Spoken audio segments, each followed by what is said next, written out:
On the Steam Deck, you can play a lot of games. I cover lots of those on my channel when it comes to performance and if they should be verified or not. Looking at you, Final Fantasy VII Rebirth. There's also smaller games and all that, but the biggest issue that I've been seeing so far is that games are huge. But before this, I had a 64GB Steam Deck. This used to be 64 gigs, and I could download basically nothing. So since many of you guys asked me, here's the games that are installed. We're going to play all of them on a blind test, so we see loading times and all that. We're going to, of course, put it in fast motion, so you don't have to see loading screens. But I'm also interested in the gameplay. Spider-Man 2 is pretty famous for having lots of usage on the SSD, because that's one of the features of the PS5, having an SSD so they can load stuff very, very quickly.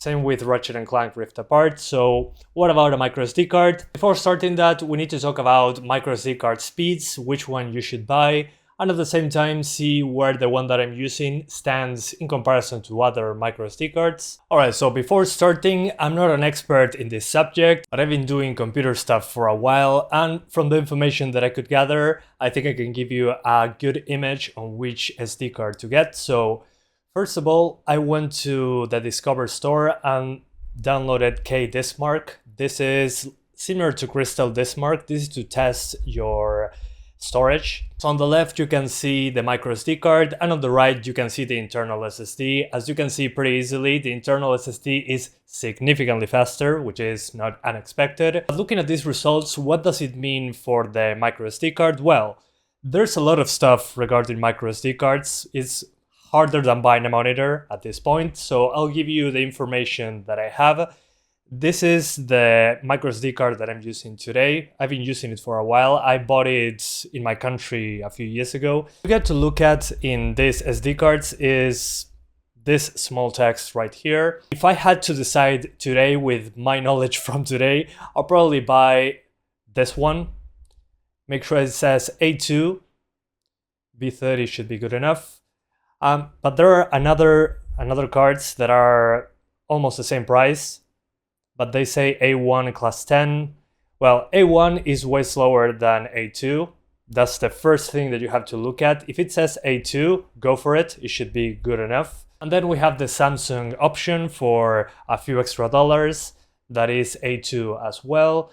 And thankfully, people on the internet, in the reviews especially, they do the same tests that I'm doing with this one, but on Windows, using a similar app. It's called Crystal Diskmark. In this case, the Linux alternative is this one, and the tests are exactly the same. When it comes to the benchmarks, this card, the one that is faster, has way better sequential reads and writes, but then when it comes to randoms, it's a bit close. But on the writing part, our microSD card that we're using today is way slower. So this one will give you a better experience. And you can use this if you already have a microSD card to compare it against other ones, such as this one from SanDisk. But mine doesn't even say A1 or A2. But this is very, very important, especially for the applications that we're going to use that need to read stuff very quickly. And if it says B30, it should be good enough. With that information, you should be able to buy a good enough microSD card that is faster than mine.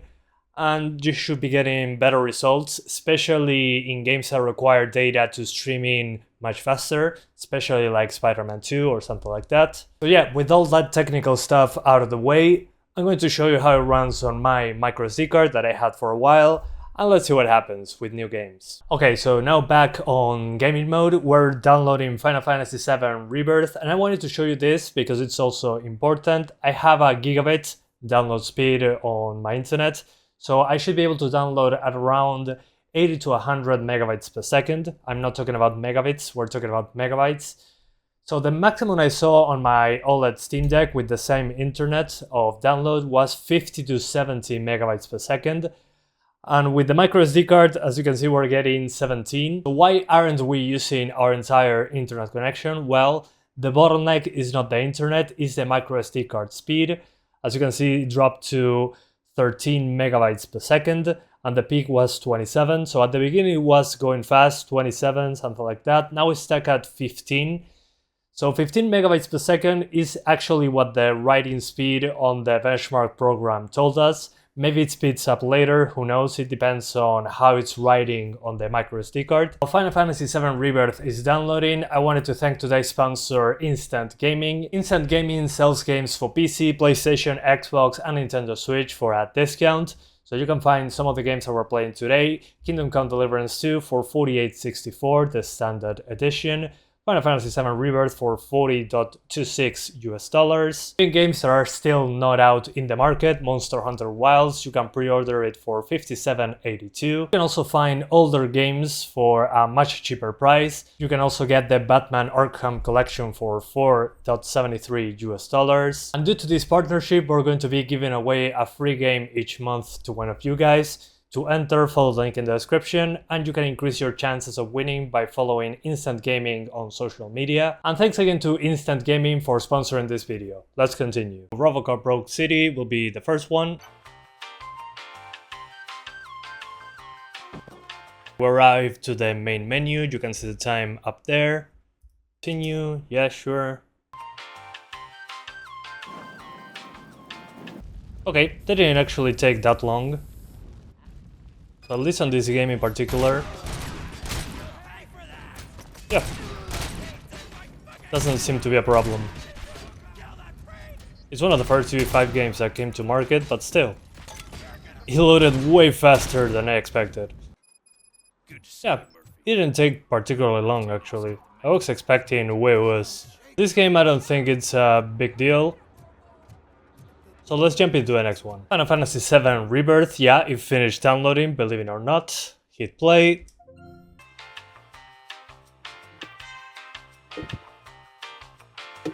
Okay, main menu. We hit load game. Let's go to the latest save.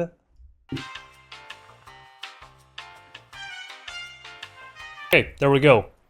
So the ground took a little bit to load. But the game itself loaded at an okay speed. Again, if you come from my era that we were on slow hard drives, like, well, if you think about the PS4 has a 5400 RPM hard drive. So yeah, this game, of course, is only on PS5 and PC. Okay, so now for a stress test on streaming assets in Final Fantasy VII Rebirth. We're going full throttle with the Chocobo through the open world. Let's see if something takes a bit to load. And there will be a lot of pop-in. That's what happens on low settings, but it's necessary to maintain 30s. So the pop-in will be a normal thing. That's not microSD card related. So in this game at least, the microSD doesn't seem to be a big limitation so far.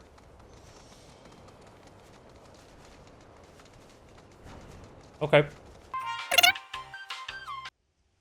Okay, fast travel was pretty quick. This hasn't loaded yet though. There we go. I'm at the other corner of the map, by the way. Fast travel was actually rather quick. I was expecting way worse. That front. What takes the longest is to load a save. But it doesn't make it unplayable. So yeah. Considering it's a 150 gigabyte game, I think it's a good limitation to have, slower loading times. But traversal doesn't seem to be an issue. So yeah, let's jump into the next one. This one, completely fine. I would actually install it on my microSD card. It's a 150 gigabyte game. And long loading times, I mean, while I'm making a coffee, it's okay. I can let it, let it just load by itself. Okay, now I put Cyberpunk 2077 on my microSD card. We hit play.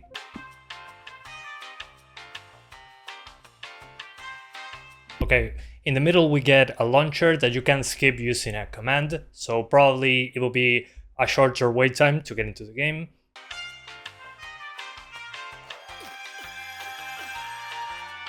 Now it allows us to skip. We hit continue. There's also a way to disable this breaching part. And I have lots of saves. But before getting into that, I'm going to show you one very important settings. Go into Utilities, and there's an HDD mode. It says boosts data loading and crowd activity at the expense of crowd variety, extra loading screens, and less street detail while driving fast. That means, so basically this makes it easier for our storage to load stuff in. So hard drive mode, a hard drive is slower than SSD, so that's basically it. And we'll load my latest save file in Phantom Liberty, so I hit continue.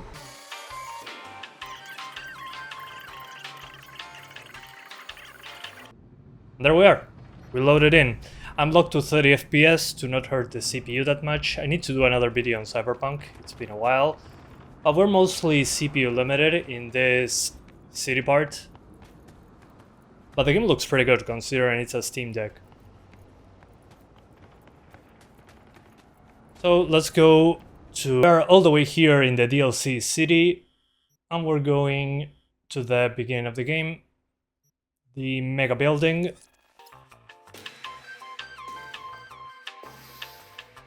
Okay, it didn't actually take that long. I was expecting a way longer loading screen.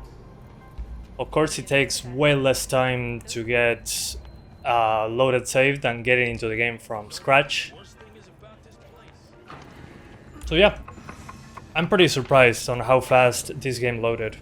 Again, it's on PS4, so we shouldn't be surprised. The PS4 has a hard drive, but it doesn't have the expansion. Okay, we're calling our vehicle. Our bike, sorry. It had a little pop in, but that's okay. And let's try driving pretty quickly. If possible, of course.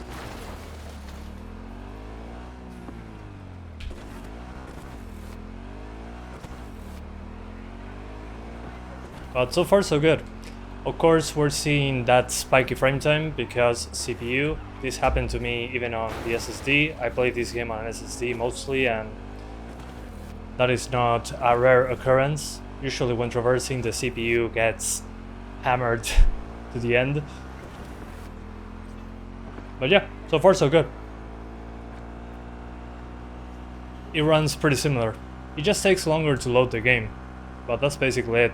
Of course, again, as I was saying before, it runs on PS4 and Xbox One, which have 5400 RPM hard drives, so this shouldn't be a surprise. But I still wanted to test it, despite this game also being on PS5. Ratchet and Clank Rift Apart, hit play.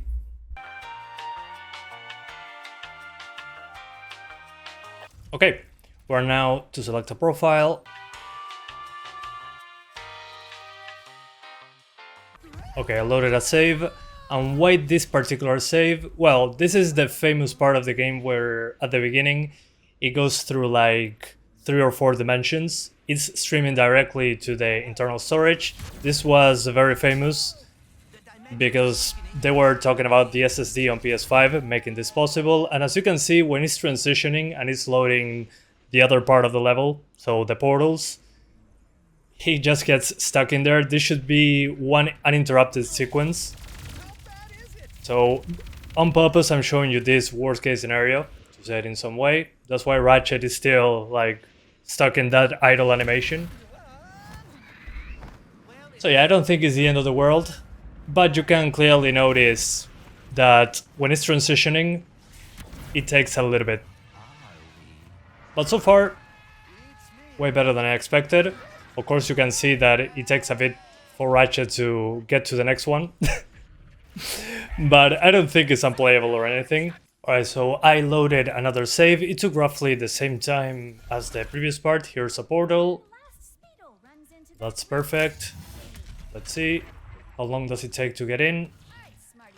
It was okay. It's not like it had to load that much data. So traversing from one to the other, it didn't freeze or anything. Okay, now some fast-paced movement.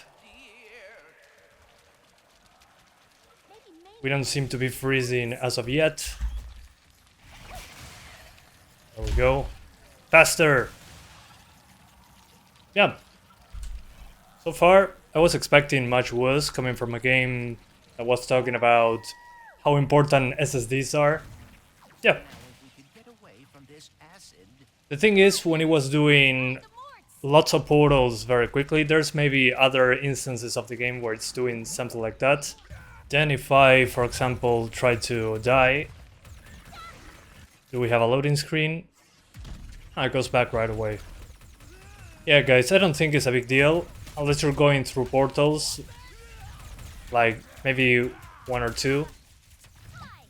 That at that point, when it's loading the other part of the portal, so the level that is behind it, is going to maybe freeze for a couple seconds in those moments.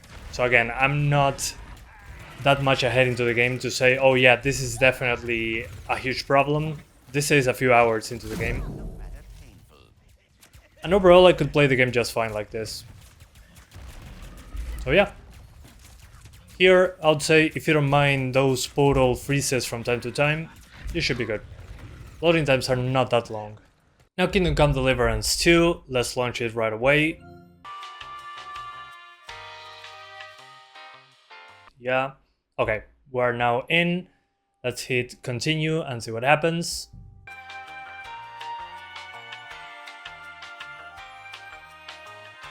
Okay, we're loaded in.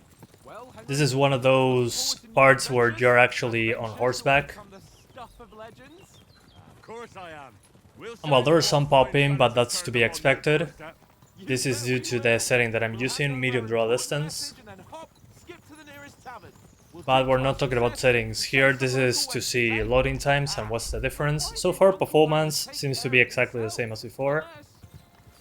Okay, so now we're triggering a cutscene. Let's see what happens. Black screen. Okay, this is... I think it's a video. Not entirely sure. Oh no, this is not a video. This is actually the game. And if I skip ahead... We're not enemies. It's fine. I skipped quite a bit of dialogue here. I'm a soldier. My job is to from Skalitz. Yeah, even if I skip everything, even so. The game doesn't seem to care that we are on a MicroSD card. Alright, so now I'm going to load another save and see how long it takes. Okay, loading a save is actually very quick once you already loaded the game. So that's good news, at least in my book. The first load, it did take a while. The pop-in, again, is not the MicroSD card. The game actually, on medium draw distance, looks something like that. So yeah, the frame times are fine. Again, the game doesn't seem to care that we're on a MicroSD card. So that's good news. Just the GPU and CPU getting slammed, but that's normal. Come on. Okay, some stuff took a little bit longer to load. Yeah, they're roofs of certain houses. And sorry about that, I fell off the horse because somebody's fighting me. But a few of the roofs of the house take a bit longer to load. But once you get close, the game doesn't seem to care that much. So yeah, probably in a bigger city you're going to see more unloaded assets. But after you get close to them, they pop right in. So that, I would say that's the difference that I noticed over playing on an SSD. So when you launch the game for the first time, yeah, it will take a while. But after you do that, and you're starting to save the game, load those saves already into the game loads pretty quickly actually. So GG. Even better news for people that want to play this game on Steam Deck. It works well on a microSD card. Finally, Spider-Man 2. This is the definitive test. It's also an Insomniac game, and it talks about the SSD because you can move very fast through New York. So let's hit play and see what happens.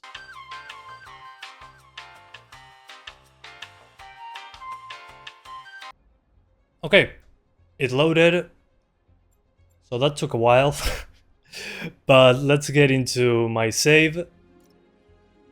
So let's see how long it takes to load a save file for the first launch and see what happens.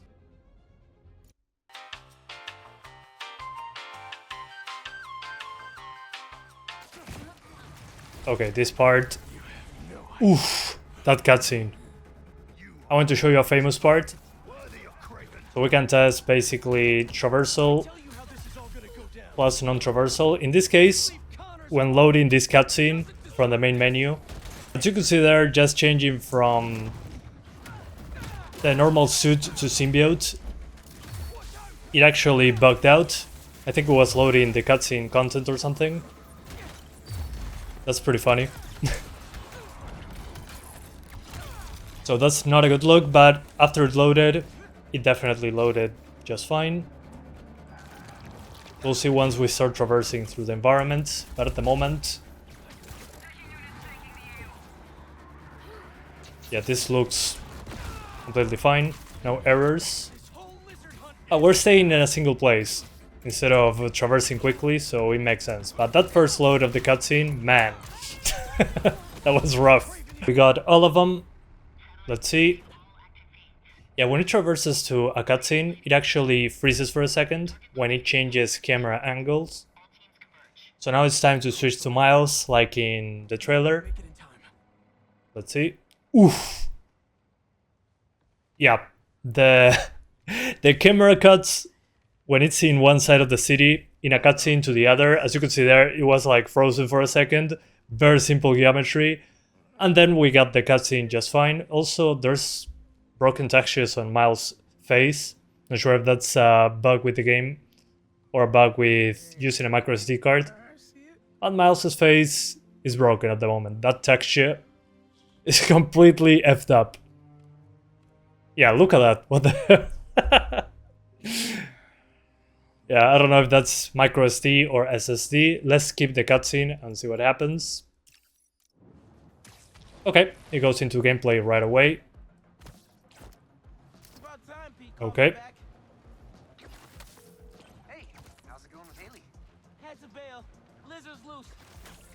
Okay, so geometry is taking a while to load, but overall, after those cuts in cutscenes, which again, in this case, it was a cut quite a few kilometers away from where Peter was. It was like on the other side of New York. We cut directly inside a cutscene to all the way to the other side of the map, so it makes sense. On the SSD it didn't happen, but on the microSD card it was pretty obvious, so if you're sensitive to that sort of thing, yeah, you probably shouldn't be playing it here. Spider-Man now, the other Spider-Man, but I'm outside of a mission, so as you can see there's events all throughout the city. So instead of flying around inside a mission on a city, because the city doesn't have events happening in real time inside missions, like those random events like crimes and all that. Oof. Yeah, it froze there for a second. It makes it load more stuff, basically. Are they joyriding? You're not allowed to drive joyfully in New York? Oof, yeah, look at that. There's a blockade. I think you guys could notice those freezes.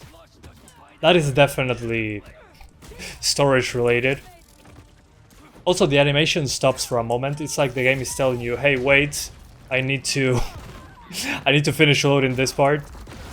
But then you get into combat and it's no longer a microSD card issue because we're not traversing. And let's see if we can make it suffer a little bit more. More data streaming. Yeah, there. Yeah, when it stops there, it's like the animation freezes. The game finishes loading. And after that, it continues. But I'm traversing through the city.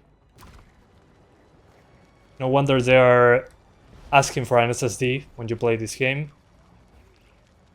But the city without those random events happening didn't have this much trouble loading.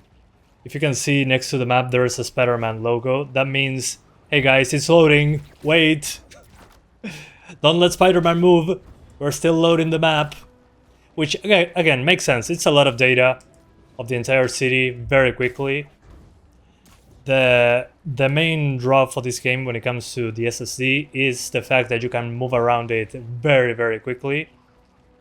So the data streaming has to be on point, and the SSD is many times faster than a hard drive or a microSD card, obviously.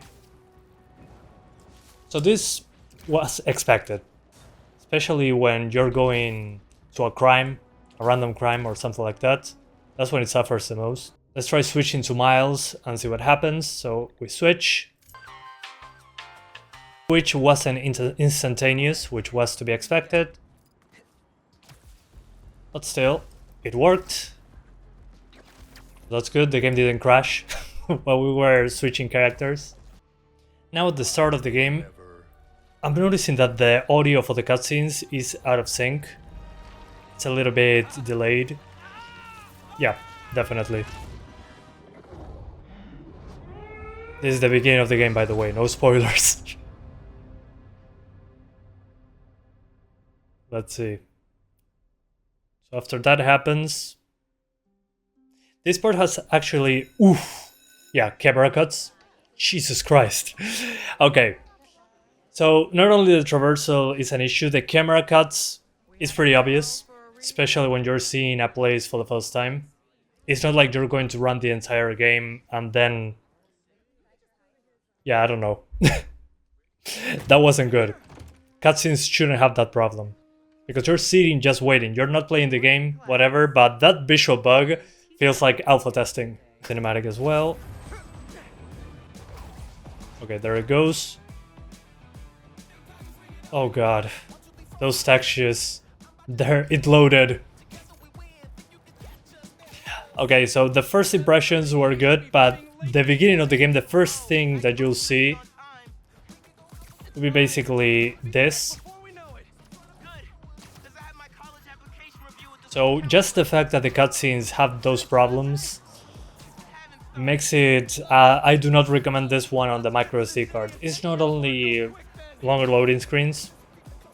The game actually needs to load stuff very, very quickly, even for cutscenes. In with lots of streaming. Oh yeah. Oof. That asset loading. That's pretty damn funny though. Dude. Yeah, I mean... Basically, leaving the mission. No, I'm not leaving. He basically throws us all the way to the other corner of the city, and now I don't even see him. Where's Sandman? Oh, all the way there. Okay, so there's a game-breaking bug over there. So the game was trying to load the rest of the map, but it wasn't successful at doing so.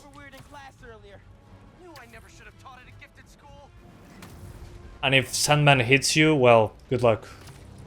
You'll be all the way back here. Yeah, I cannot go get Sandman. Definitely a bug. So, does it work on a microSD card? Yes.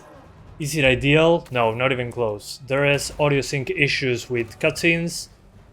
There is game-breaking bugs, such as this one. So huge quote-unquote new games on the microSD card on the Steam Deck.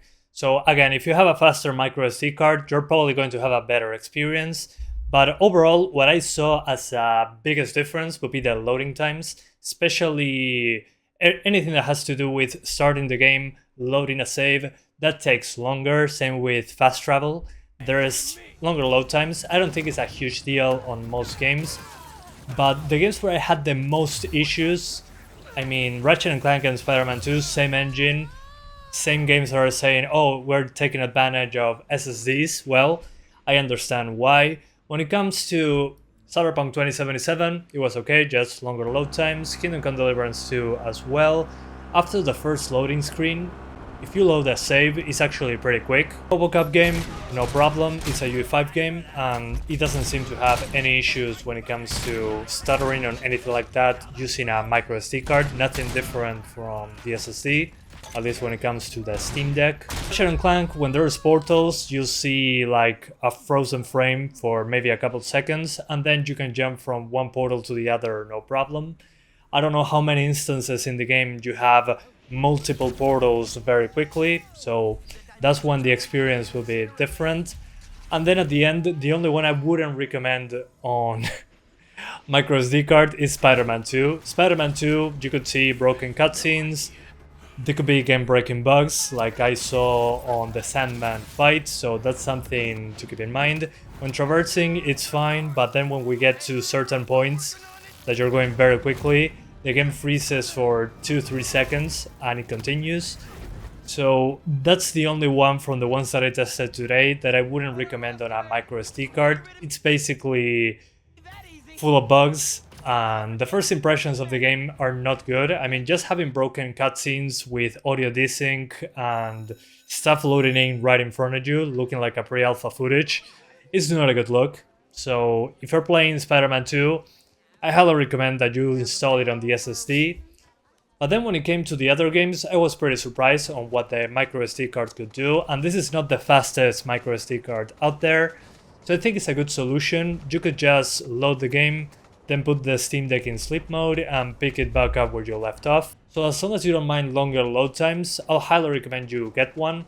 Again, an A2 B30 Class 10 microSD card should be good. If you want more storage, you can pay for it with a 1TB microSD card. If you have the chance to put a bigger SSD in there, I'll highly recommend it. Games are getting huge. Again, Final Fantasy VII Rebirth is 150 gigs, Spider-Man 2 over 100. But so far, Spider-Man 2 and Ratchet and Clank were the ones that I noticed the biggest difference when streaming assets. All the other games appear to be fine, and if it's older games that run on PlayStation 4, even easier, because those games were designed for a hard drive, so as long as the game is not designed for an SSD, you should be good to go. So anything older than PS5, it will be completely fine. Even Cyberpunk, Kingdom Come Deliverance 2, and Final Fantasy VII Rebirth, that is a PS5 game, were fine, just longer load times. So if you have a 64GB Steam Deck or you only use it for other stuff, I don't think it's a bad thing to have the games installed there. Just put Spider-Man and Ratchet and Clank in there and just wait a little bit longer in the loading times.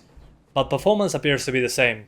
So thank you guys so much for watching, and I'll see ya next time. Bye guys!